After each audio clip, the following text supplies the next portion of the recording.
Alright, something I didn't address in the first video very quickly we should address here is your posture. You don't want to be crunched in like this. You don't want your shoulders to be stiff. You look very stiff, very self-conscious. You need to be relaxed. As in everything you do, you should always be relaxed. You're going to cause injury if you are not relaxed.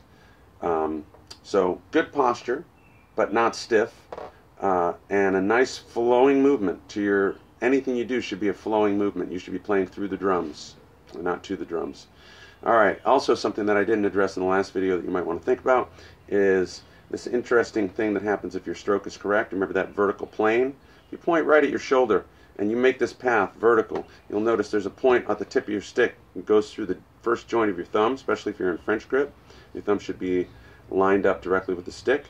All the way through the elbow to the shoulder is one straight line. It's one vertical plane. Also, addressing the grip itself, on Vic Firth, your fulcrum point is usually the flag. Now, I don't know if you have a marking like this on your stick, but the way you find the balance point for your stick for the best bounce is to get your fulcrum where the stick will bounce naturally by itself. And the decay will be like a basketball bouncing on the ground. If you're too far back, there is no bounce. Dead. If you're too far forward, the stick doesn't go anywhere but backward. And now my neighbor is mowing his lawn, so you're going to hear that too. Use that fulcrum to your advantage. That's where you're going to get the most out of your stick, with that vertical plane. Alright, so we've got a good posture. We're nice and relaxed. The sticks are flowing. We want them to flow in that vertical plane. Here's an exercise for you. 1 E and a 2 E and a 3 E and a go to singles. 1 E and a 2 E and a 3 E and a 4 E and a doubles. Singles. Doubles. Singles. Doubles. Singles. What this does is it gives you a little chance to rest. Right now you don't have the endurance to play double strokes for 1.5 minutes like you did in your video.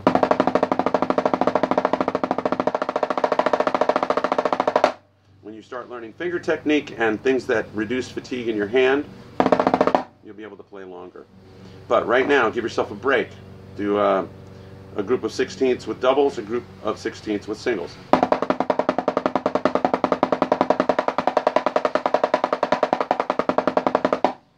If that's too much for you, do doubles and then do a half-time singles.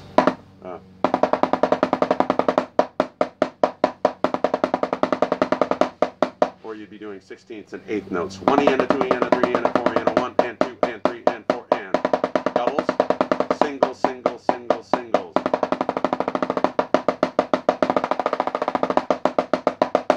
This also means you're paying attention to the articulation, because you can't stop on that 1 if you're not paying attention to that. 1 E and a 2 E and a 3 E and a 4 E and a 1 and 2 and 3 and 4 and. You got to have control to hit that 1.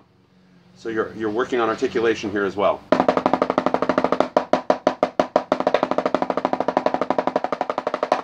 that was sloppy.